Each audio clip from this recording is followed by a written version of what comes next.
Welcome to Stories of Hope. This is a podcast by the Dream Center. Where you will hear from people who have stories that once seemed hopeless. People whose stories of redemption and life transformation are so powerful, they can only be possible by the power of Jesus.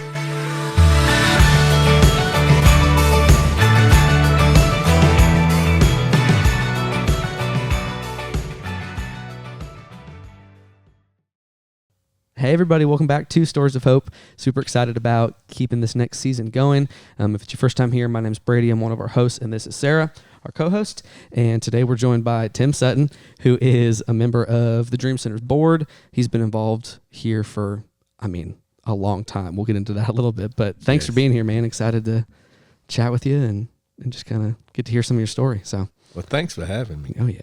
And I know we've talked about it a little bit, but you did this before a couple years ago. Very different time. A lot of life has happened, and even just the Dream Center in the last 4 years has changed. And so, just excited about getting to kind of hear some updates and go from there. So, how'd you? Let's kind of get into how you got involved with the Dream Center to begin with. So, how I got involved with the Dream Center was, well, when this school was up for sale, they had contacted me from Pickens County School Board because I was community leader. Okay.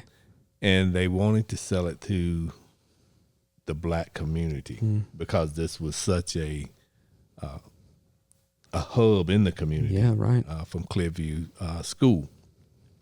And so I had several meetings with the community, and at the time they wasn't ready to purchase this building. Right. And well, let me back up just a little bit. Before then, I was doing a mentoring program at the high school and the middle school. Okay. And Chris got in touch with me. She was financially supporting my after school program with snacks and stuff. Yeah. And so that's how I connected really with the Dream Center before. And then the Dream Center said, hey, because we were doing meetings up at Starving Artists. Yeah. Just meetings talking about helping people. We were helping people out of our pocket. Right.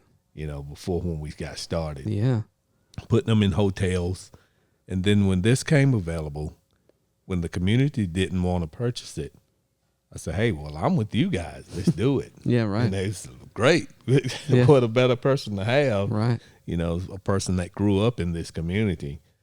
And so that's how I got connected with the Dream Center when they actually got started. Yeah, that's awesome. I love that. What does it kind of look like as far as your involvement here? There was a time when, the church was here for a little bit and getting to do some stuff with that. So what has the kind of involvement looked like for you with the Dream Center aside from just being on the board and some of that? Well, the involvement brings about, there's times I've been a life coach. I've encouraged, just supportive. I've did counseling here, marriage counseling here. And so however they need me, they know that they can call me. I've even come down here before when wasn't a whole lot going on, when the alarm was going off. I had to come and cut the alarm off. And so that's how close I still am to this facility. And so whatever the Dream Center need and whatever aspect I can be utilized, I'm willing to do it. That's awesome.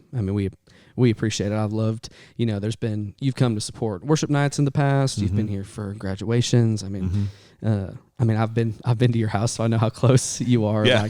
I love just the consistency and the amount that you are a part of the ministry as a whole. So I feel like every once in a while, it's just like, oh, Tim's in the building, and it makes all the sense in the world. So I'm super thankful for that. So great. But yeah, I'd love to kind of turn the ship a little bit and kind of just hear some of your personal testimony and kind of just what the Lord's done in your life and just kind of go from there and hear some about you. Awesome. Well, I guess to start out, I guess I would have to go back to childhood. I was raised right down the street, right on Martin Street. Right down in the hole. Yeah. And I had a sister get murdered down there. I was 9, and she was 13. Wow. And that thing, it crushed me. Yeah. It crushed me for a long time because I held myself responsible, because we were playing. She wanted to, the oldest sister was out at one of the neighbors' house, and she's asked me to come and walk with her because she wanted her to bring her back some candy, and we were still playing. And I said, she'll be back in just a little bit, but she snuck on off, and we never seen her again. A guy had raped and killed her that night. And with that just instilled something in me to be an advocate for other people. Right. And so I have a big heart for helping. Oh, gracious. I get so much gratitude out of helping someone that can't help themselves. Right. It's no amount of money that can be paid. Yeah. And that's what makes Tim Sutton today. Just the heart that God has given me to help and to be a resource. That's why I partner with the Dream Center, because the Dream Center is a great resource for not only this community, but for the state of South Carolina. Right. It's a great resource because it has so much going on within these four walls. Yeah. And so that's what really keeps me in tune that we can help whoever. It doesn't matter what nationality, it doesn't matter what religion, saved or not saved. Right. Hey, if you need help, you need help. Yeah. It's if you got money, we'll help you. If you don't have money, we'll still help you. Yeah, right. Because we want to show you a better life than where you are right now. That's awesome. What did your faith journey look like from childhood into adulthood, after your sister, like all those things? Like what did me and the Lord look like in that kind of walk with Jesus? Well, faith walk, because when you're young, you don't understand. Yeah. And when that happened back in the 70s, you didn't have a resource like the Dream Center, right? To come and get counseling, have a mentor to kind of guide you and support you, right? We were just told, hey, it happened, we buried it, you got to get over it, man. And that's rough. Yeah, right. And so with that happening, that will instill something in you. You ask questions all the time. God, why? And after you started maturing, and after God continued to prick my heart, I stopped asking why. Yeah. And I accepted that it was God's permissive will to be done. And so I knew God had called me at an early age. Right. But I was like, I want to do that. I want to have fun. I want to do what everybody else is doing. Yeah, of course. But when God has something specifically for you, He's not going to just let you go and just waste your life like you want to. Yeah, right. Yeah. And so I tried to run away not literally run away. Hey, it happens. But I left Easley and I moved to Atlanta. Okay. When I was 21. Yeah. And seemed like I was doing well, but I was getting deeper and deeper and deeper because I knew the call of God was on my life. Yeah. So I end up from going into gambling problems to from losing an apartment to getting a car repossessed to losing my job, because I was working down at Delta Airlines, catering airplanes and stuff. Yeah. But when you're running from God, God has a way of closing every door that seems to open up for you. And after 2 years, I finally surrendered. Yeah. So what happened, the reason I surrendered is God made it so rough for me, for Tim Sutton. So I I was still trying to run the game. So I had lost. I've got a car repossessed. I'm losing my apartment, and I've lost the job. Right. But I wouldn't tell my parents. So I had taken a bus back to South Carolina. Yeah. And when it was time to get back on the bus to go back to Georgia, I said, well, I'll just call a friend, to pick me up. So when the bus dropped me off downtown in Atlanta, but there was nobody to pick up on the other end. Man. So I said, how in the world am I going to get to my home, back to the apartment? So now keep in mind, I'm living in Austell, which is 2 miles past Six Flags. Okay, yeah. And I heard God tell you, you're going to walk. I said, what? It's a far walk. That's a long walk. And so I said, you know what? I'm smarter than this. I said, what I'll do is I'll get in one of these cabs, and I'll get the cab to take me so far, and I'll just jump out and run. You concoct all kind of things in your head. Yeah. When you're in destitute. Yeah. Then something said, you was raised better than that. Right. And so I started walking, and like 8-10 hours later, I reached my destination. Jeez. And when I got back to that room, I fell on my knees and said, Lord, whatever it is you want me to do, I'm willing to do it. Come on. And that's when he said, I want you to preach my word. And so I've been on fire since 1987. Wow. Serving the Lord. That's amazing. To the fullness of my ability. Jeez. You're talking about wide open. Yeah.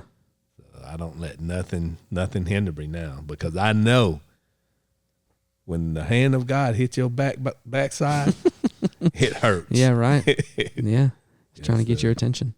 And we see so much of that, of him trying to do the same, especially in Scripture in the Old Testament. Of like when you look at Pharaoh and the Egyptians and him like hardening the heart of people, he's just trying to get their attention and like give them an opportunity to see his goodness. My thought is Jonah. Right. I was Jonah reading too. Jonah this morning. Very much Jonah and the whale. Yes. Exactly. Jonah and the fish. Yeah.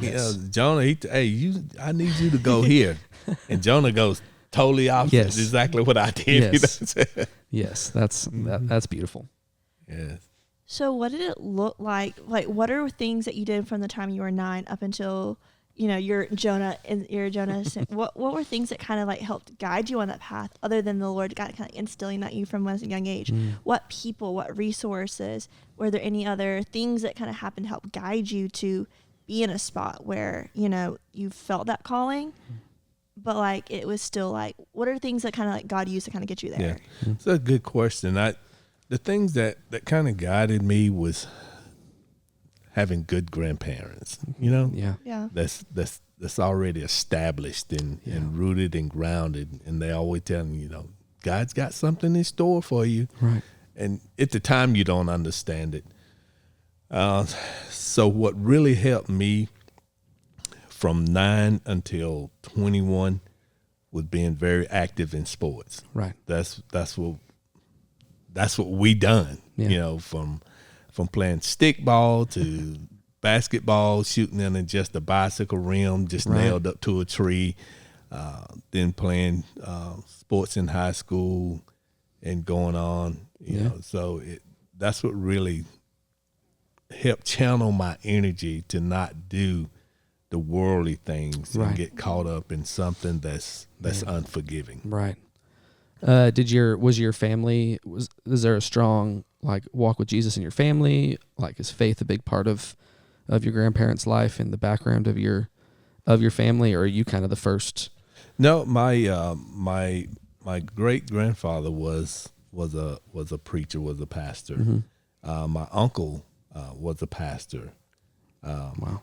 And so I kind of fell into the family trait, but my grandmother, she was a great leader in the church. My both granddaddies was deacons in churches. Okay.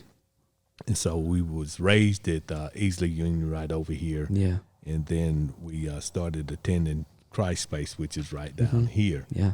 And so we've always been around Yeah. Right. the house of God. So God's hand has always covered me. Yeah. I didn't see it at the time, but now I'm so grateful. Right. Yeah. Right. Which is beautiful that he brought you back to it as well. One thing that you kind of said that I know we've talked about a lot on the podcast, and I know a lot of people are like, thinking about, especially when it comes to like people having problems with church and God, is how you talked about how the loss of your sister and how you came to the conclusion of the Lord leading you of like, this was part of the plan. You were so young and able to kind of walk through that. Right. How did you come to that conclusion? What did that look like? What can you like kind of share with other people that have loved ones that are lost or have tragedies that can't be explained or looked at things that were just seemingly evil, and like how did you walk through that? Oh, that is Man. an immaculate question. and I'm excited to talk about it now, because before, like I said, I held myself accountable. You know how it is. You always say in hindsight, Right. I shoulda, woulda, could have. Yeah, of course.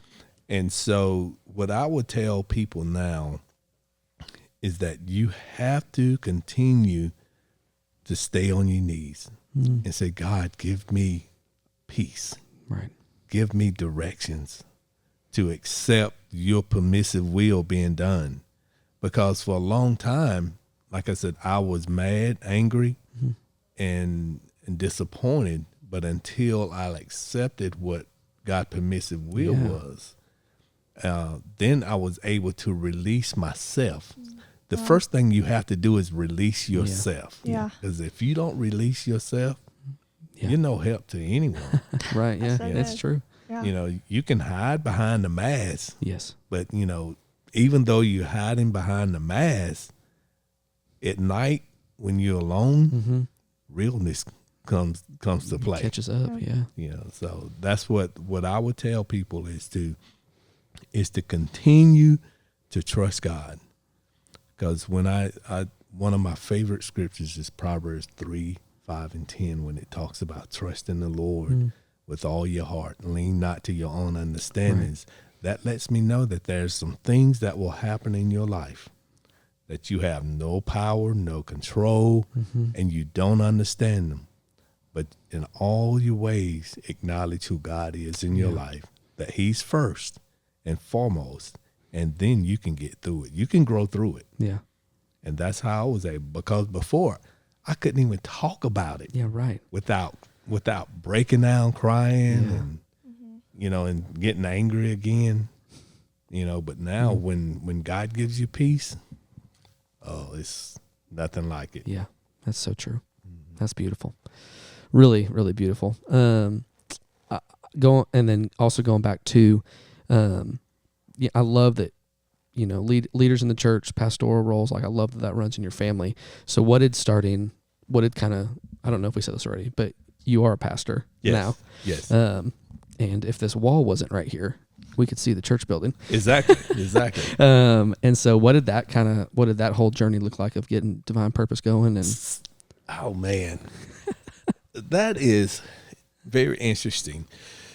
So after I finished seminary, graduated with bachelor's in theology, and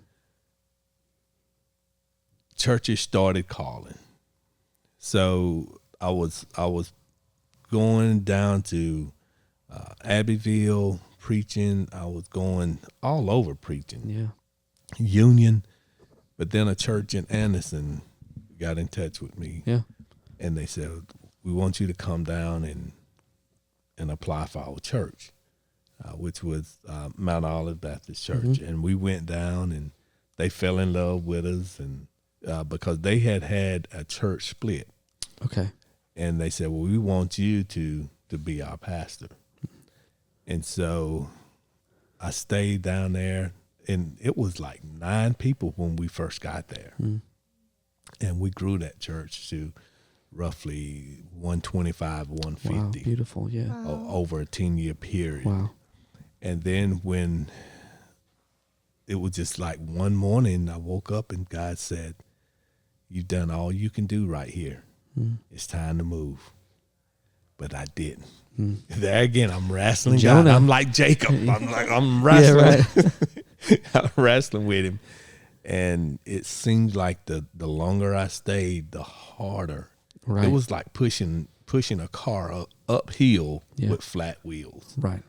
You know, and I told the wife, I said, "Honey, it's time to go." And she had gotten attached because we had been the longest tending pastor they ever had. Wow. This church has been in existence. When I was there, they celebrated 150 years. Jeez. And I had been the longest tending pastor that Wow. they ever had. That's how many pastors that they have gone through. Yeah. That's how hard that church was. But we showed them a different way. We went in loving and serving them versus them serving us. Yeah. And they fell in love. They didn't want us to leave. Right. They didn't want us to leave. Yeah. But I finally left, and we took a sabbatical. And I said, "Honey, I just need to just rest my mind." Yeah. You know? And we visit friends' churches and whatnot. Then God said, "I need you to plant right here." And he said, I didn't want to because I knew of the conflict that was caused because the community knew me and they knew that I grew up in here, Yeah. that I love people right where they are. Right.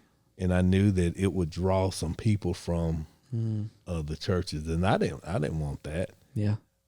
But God said, "I need you to plant it." So we actually started doing a Bible study right here at the Dream Center, Yeah. at the bottom class. I Yeah. think Miss Simone's classroom. Yeah. We were just teaching a Bible study, and it kept growing. It went from 5 to 10, 15, 20, 25 people Yeah. in Bible study. And so we said, okay, it's time for us to start looking for a building. Right. So we actually started in the Car Center, which is the West End School, Okay. the Easley Playhouse Theater. Yeah. Yeah. We would just rent the building on Sunday. We would go in and set it up and have service. And the first service we had over 75 people. Wow. Whoa. We had 75 people, Yeah. and it just grew from there. And then where we're located right now, that building was desolate. It was falling down. It was because it used to be the Old Struggles restaurant, and it used to be packed. And when that closed, nothing was in there. I think it lay desolate for about 3-4 years. Right. And so I got in touch with the owner, and he said, "Sure." And so I took my wife. I'm going in, and we excited, and we go in, ceiling tiles falling down, and it's it looks terrible. Right. And I tell her we're gonna move in here in 6 weeks. This is she looked at me like you done fell and Yeah. What? yeah, really. But we stayed up there day in and day out. I took vacations, and we worked, and we flipped that whole building in 6 weeks. And we went in there the first Sunday in December. Wow. Back in 2015. Okay. Wow. Beautiful. And the first service we had about 100 people. Man. No, it was about 200 that showed up. Okay. That first Come on. service. Wow. Yeah. Beautiful. And that's how we got that location. Wow. That's so awesome. And so we left from there because we wanted to purchase the building because I wanted to really upbring it the way it needs to be. Right.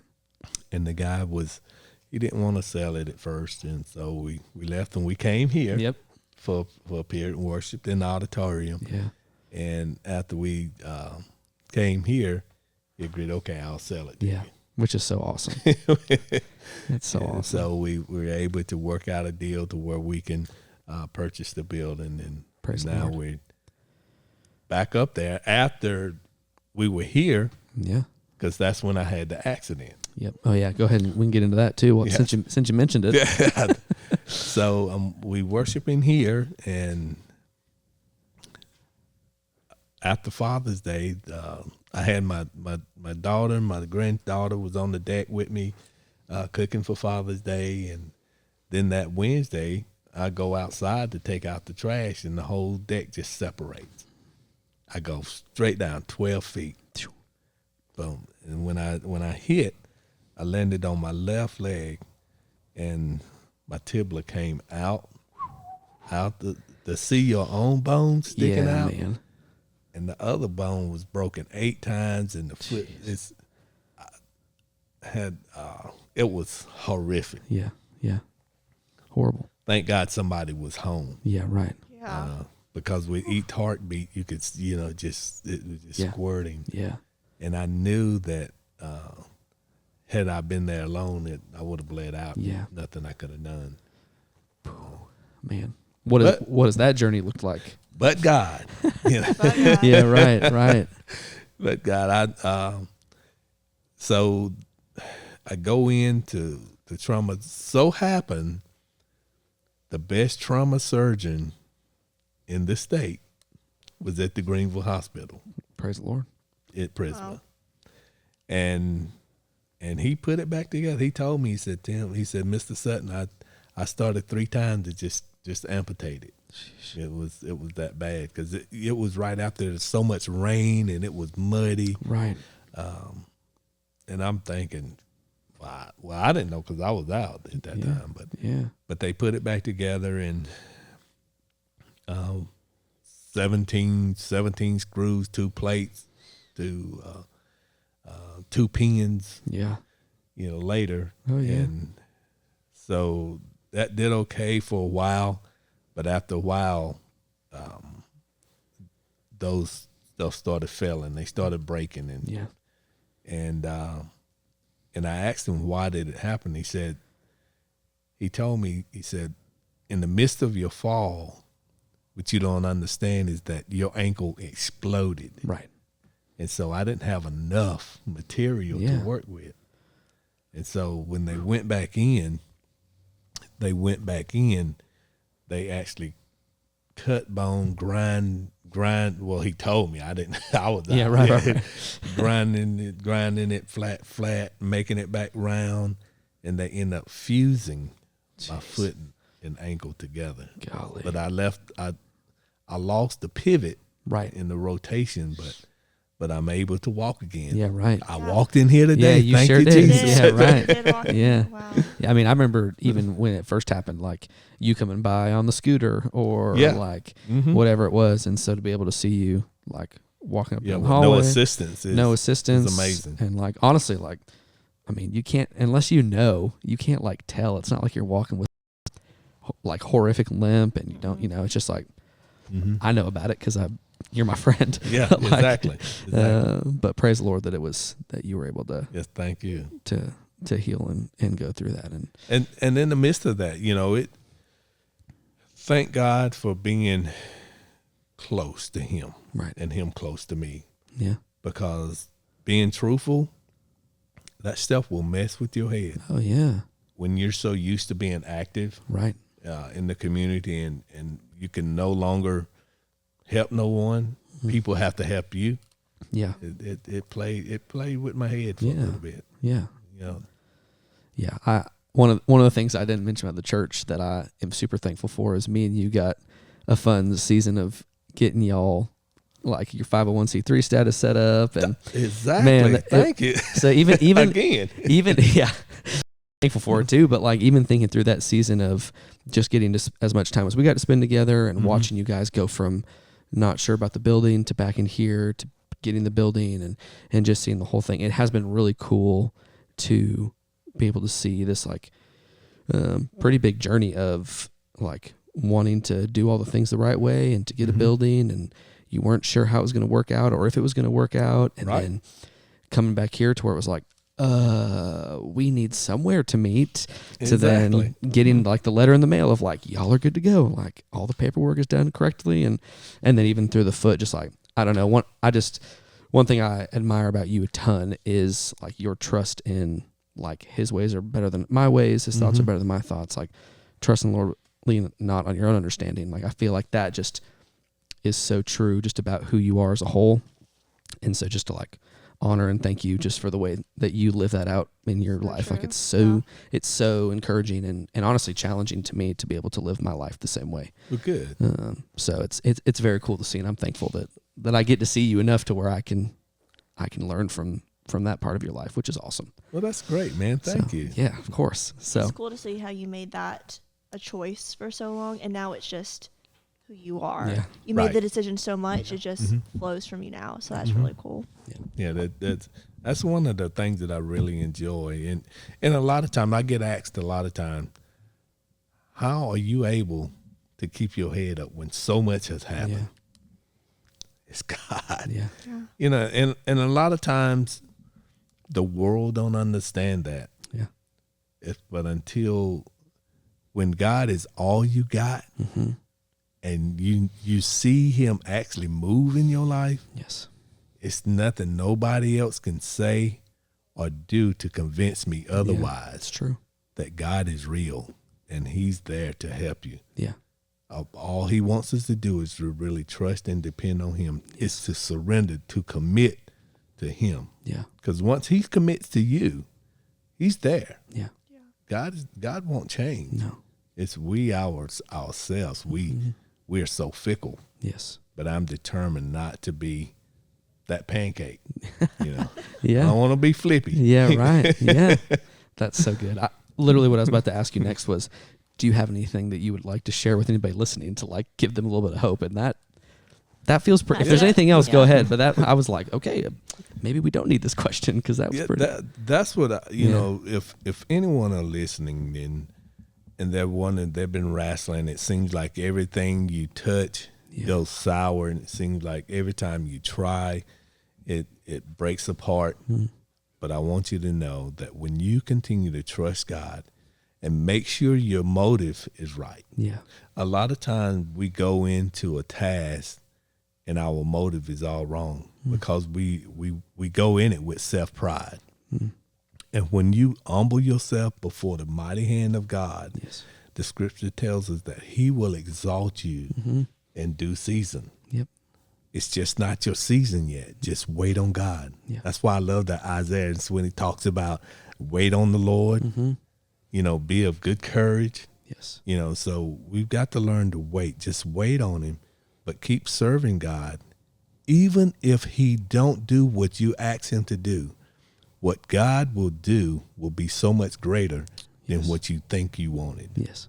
And that's what I've learned. Yeah. I'm learning. I'm learning it still. Yeah. 100%. You know, and that's what makes me who I am today. To continue to trust Him. It's beautiful. I love it. That's awesome.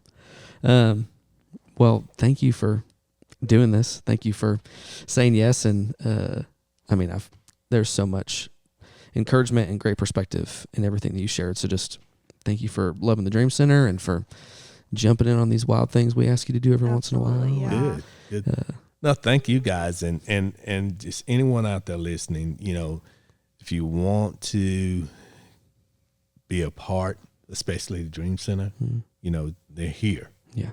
They're here, and they have arms outstretched wide, just waiting to love you and support you. Yeah. But we do need your support. Yeah. And also, one thing I forgot to mention, one of the biggest things that we do at the church for the community, we do the Thanksgiving feeding. Yeah. We've been doing it now for the last 5 years where we feed the community. Yeah. Year before last we fed over 1,500. Wow. Yeah. Yeah. On Thanksgiving Day. We feed from 10 o'clock until 1 o'clock. Wow. We feed the police department, fire department, just those who walk up. We come down, we feed the ones here at the Dream Center. We just love serving on that day because what God showed me is that a lot of times on special holidays, what TV shows, they show that families are coming together, everybody's laughing and having a good time.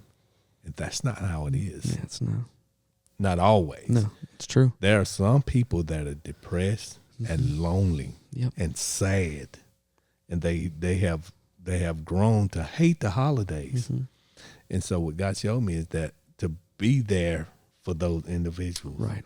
And so the very first year we started, we flipped the whole church into a restaurant, and we served them. We brought them in, just set them down, and gave them a 5-star serving. Yeah, that's awesome. Just waited on them. And since COVID, we kind of do it a little bit differently. Right. We fix the plates and take it to them, and whoever walk up, they can come and get the plate. Yeah. But we're looking forward to doing it this year. That's awesome. It's a big task. Yeah. It's a lot of food. Yeah, a lot of food. I start at like 3 a.m. Yeah. Oh, I'm sure. frying turkeys. Oof. But we got a great team to come alongside with us. And so if you want to volunteer, just get in Bring touch. some turkeys. Get you some sleep early. Yeah, right. That's awesome. No, Amazing. I think that's really great. Even you saying that, I was like, oh my gosh, it's September. Thanksgiving is actually like 2 months away. That's Yeah. crazy. I know, right? Crazy. My gosh, this year is I'm gone scared by quick. myself. Yeah. You're gonna start sleeping extra, just getting ready for it. That's awesome. Well, that's great, Tim. Thank you so much. Wow. This has been awesome. We've loved getting to just talk with you, and I'm just grateful for your friendship and for what you do for the Dream Center. So we love you lots. Well, great, man. We are so grateful for you guys. Thanks for thinking of me to sit down and just share my story. And we pray that it will be encouraging to somebody. Right. It will be. If it's just one person, then it was worth sharing. Yeah. Sharing. That's awesome. Well, thank you. And thank you all for listening to this week's episode, and we'll see you on the next episode of Stories of Hope.